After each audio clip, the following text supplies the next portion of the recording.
ನಮ್ಮಲ್ಲಿ ಕೆಲವೊಬ್ಬರಲ್ಲಿ ತೂಕ ಕಡಿಮೆ ಆಗ್ತಾ ಇರುತ್ತೆ, ವೆಯ್ಟ್ ಲಾಸ್ ಆಗ್ತಾ ಇರುತ್ತೆ. ಅದಕ್ಕೆ ಎಲ್ಲ ಟೆಸ್ಟ್ಗಳನ್ನು ಮಾಡಿಸಿರ್ತೀನಿ. ಥೈರಾಯ್ಡ್ ನಾರ್ಮಲ್ ಇದೆ, ಡಯಾಬಿಟಿಸ್ ಇಲ್ಲ, ಎಲ್ಲ ಟೆಸ್ಟ್ಗಳನ್ನು ಮಾಡಿದ್ದೀನಿ, ಎಲ್ಲ ನಾರ್ಮಲ್ ಇದೆ, ಆದರೂ ವೆಯ್ಟ್ ಲಾಸ್ ಆಗ್ತಾ ಇದೆ ಅಂತ ಹೇಳ್ತಿರ್ತಾರೆ. ಸೊ ಅಲ್ಲಿ ಏನು ಇಂಬ್ಯಾಲೆನ್ಸ್ ಆಗ್ತಾ ಇರುತ್ತೆ, ನಿಮ್ಮ ತೂಕ ಕಡಿಮೆ ಆಗ್ತಾ ಇದೆ ಅಂತಂದರೆ ನಿಮ್ಮ ಎನರ್ಜಿ ಲೆವೆಲಲ್ಲಿ ಏನಾಗ್ತಾ ಇದೆ ಅಂತ ನೀವು ಅರ್ಥ ಮಾಡ್ಕೊಳ್ಬೇಕು. ಈ ವಾತ ಪಿತ್ತ ಕಫಗಳಲ್ಲಿ, ಈ ಪಂಚ ಮಹಾಭೂತಗಳಲ್ಲಿ ಏನು ಇಂಬ್ಯಾಲೆನ್ಸ್ ಆಗಿದೆ ಅಂತ ನೀವು ಅರ್ಥ ಮಾಡ್ಕೊಳ್ಬೇಕು. ತೂಕ ಕಡಿಮೆ ಆಗ್ತಾ ಇದೆ ಅಂತಂದರೆ ನಿಮ್ಮ ದೇಹದಲ್ಲಿ ಆ ಭೂಮಿ ತತ್ವ ವೀಕ್ ಆಗಿರುತ್ತೆ. ನಮ್ಮ ದೇಹಕ್ಕೆ, ನಮ್ಮ ಶರೀರಕ್ಕೆ ತೂಕವನ್ನು ಕೊಡೋದು, ಸಾಂದ್ರತೆಯನ್ನು ಕೊಡೋದು ಮುಖ್ಯವಾಗಿ ಭೂಮಿ ತತ್ವ. ನಮ್ಮಲ್ಲಿ ಮೂಲತಃ ವಾತದ ಎಗ್ರಿವೇಶನ್ ಆದಾಗ, ಯಾವಾಗ ನಮ್ಮ ದೇಹದಲ್ಲಿ ವಾತ ಎಗ್ರಿವೇಟ್ ಆಗುತ್ತೆ ಆವಾಗ ಭೂಮಿ ತತ್ವ ವೀಕ್ ಆಗುತ್ತೆ, ವಾಯು ತತ್ವ ಜಾಸ್ತಿ ನಮ್ಮಲ್ಲಿ ಕೆಲಸ ಮಾಡ್ತಾ ಇರುತ್ತೆ. ಸೊ ವಾಯು ಹೆಂಗಿರುತ್ತೆ, ಹಗೂರ ಇರುತ್ತೆ, ಭೂಮಿ ತತ್ವ ಜಡ ಇರುತ್ತೆ. ಯಾವಾಗ ಈ ಜಡವಾದ ಭೂಮಿ ತತ್ವ ವೀಕ್ ಆಗುತ್ತೆ, ಈ ವಾಯು ತತ್ವ ಜಾಸ್ತಿ ಆಗುತ್ತೆ, ನಮ್ಮಲ್ಲಿ ವೆಯ್ಟ್ ಲಾಸ್ ಆಗುತ್ತೆ. ಸೊ ಅದಕ್ಕೆ ವೆಯ್ಟ್ ಲಾಸ್ ಆಗ್ತಾ ಇದೆ ಅಂತಂದರೆ ಈ ಬೇರೆ ಸಿಂಪ್ಟಮ್ಸ್ಗಳು ನನ್ನಲ್ಲಿ ಇದೆಯಾ ಅಂತ ಹೇಳಿ ಸ್ವಲ್ಪ ವೆರಿಫೈ ಮಾಡ್ಕೊಳ್ಬೇಕು. ಅದು ಏನು ಮಾಡುತ್ತೆ ಅಂತಂದರೆ ನಿಮಗೆ ಖಾತ್ರಿ ಮಾಡುತ್ತೆ, ಎಸ್ ವಾತ ಜಾಸ್ತಿ ಆಗಿದೆ. ಸೊ ವಾತ ಜಾಸ್ತಿ ಆಗಿದೆ ಅಂದಾಗ ಬೇರೆ ಲಕ್ಷಣಗಳೇನಿರುತ್ತೆ, ಒಂದು ನಮ್ಮ ಸ್ಕಿನ್ ಡ್ರೈ ಆಗೋದು, ಡ್ರೈ ಸ್ಕಿನ್ನನ್ನು ನೋಡ್ತೇವೆ, ಬ್ಲೋಟಿಂಗನ್ನು ನೋಡ್ತೇವೆ, ಇನ್ನು ನಿದ್ರೆ ಚೆನ್ನಾಗಿ ಬರ್ತಾ ಇರಲ್ಲ, ಕೆಲವೊಬ್ಬರಿಗೆ ಹೇರ್ ಫಾಲ್ ಆಗುತ್ತೆ, ಆಂಗ್ಸೈಟಿ ಆಗುತ್ತೆ, ಭಯ ಆಗುತ್ತೆ, ಕಾನ್ಸ್ಟಿಪೇಷನ್ ಆಗುತ್ತೆ. ಇವೆಲ್ಲವೂ ವಾತದ ಲಕ್ಷಣಗಳು. ಸೊ ವಾತ ಜಾಸ್ತಿ ಆದಾಗ ಏನಾಗುತ್ತೆ, ನಿಮ್ಮ ಭೂಮಿ ತತ್ವ ವೀಕ್ ಆಗುತ್ತೆ, ವಾಯು ತತ್ವ ಎಗ್ರಿವೇಟ್ ಆಗುತ್ತೆ. ಸೊ ಆವಾಗ ನಿಮ್ಮಲ್ಲಿ ತೂಕ ಕಡಿಮೆ ಆಗುತ್ತೆ.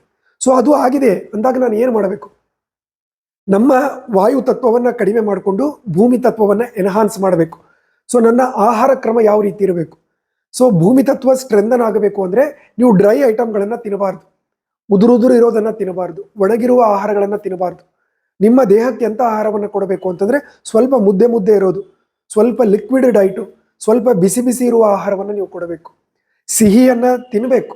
ನಿಮ್ಮ ದೇಹಕ್ಕೆ ಸಿಹಿ ಆಹಾರ ಭೂಮಿ ತತ್ವವನ್ನು ಎನ್ಹಾನ್ಸ್ ಮಾಡುತ್ತೆ. ಸಿಹಿ ಅಂದರೆ ಬೆಲ್ಲ ಆಗಿರ್ಬೋದು, ಹಸಿ ಖರ್ಜೂರ ಆಗಿರ್ಬೋದು, ಫ್ರೆಶ್ ಡೇಟ್ಸು, ಅದೆಲ್ಲವೂ ದೇಹದಲ್ಲಿ ಈ ಭೂಮಿ ತತ್ವವನ್ನು ಹೆಚ್ಚಿಸುತ್ತೆ. ತುಪ್ಪದ ಸೇವನೆಯನ್ನು ನಿಯಮಿತವಾಗಿ ಮಾಡಬೇಕು, ಅದು ನಿಮ್ಮಲ್ಲಿ ಭೂಮಿ ತತ್ವವನ್ನು ಎನ್ಹಾನ್ಸ್ ಮಾಡುತ್ತೆ. ಸೊ ಅದಕ್ಕೆ ಈ ವಾಯು ತತ್ವವನ್ನು ಜಾಸ್ತಿ ಮಾಡುವ ಆಹಾರಗಳು ಯಾವುದು, ಕೋಲ್ಡ್ ಐಟಮ್ಸು, ಡ್ರೈ ಐಟಮ್ಸು, ಉದುರು ಇರುವ ಆಹಾರಗಳು, ಇದೆಲ್ಲವೂ ನಿಮ್ಮ ದೇಹದಲ್ಲಿ ವಾಯುವನ್ನು ಹೆಚ್ಚಿಸುತ್ತೆ. ಅಂಥವುಗಳನ್ನು ಬಿಡಬೇಕು.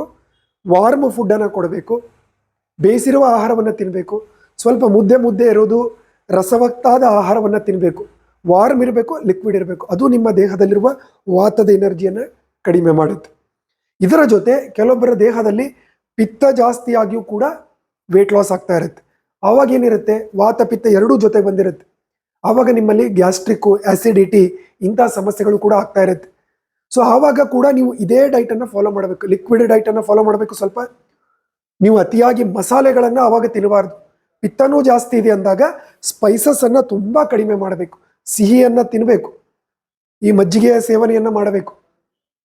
ಅದರ ಜೊತೆ ಒಂದು ಸರಳವಾದ ಒಂದು ಮುದ್ರೆ ಅಭ್ಯಾಸವನ್ನು ನಾನು ಹೇಳ್ತೇನೆ. ನೀವು ಅದನ್ನು ಮಾಡ್ತಾ ಬಂದಾಗ ಅದು ನಿಮ್ಮ ದೇಹದಲ್ಲಿ ಭೂಮಿ ತತ್ವವನ್ನು ಎನ್ಹಾನ್ಸ್ ಮಾಡುತ್ತೆ.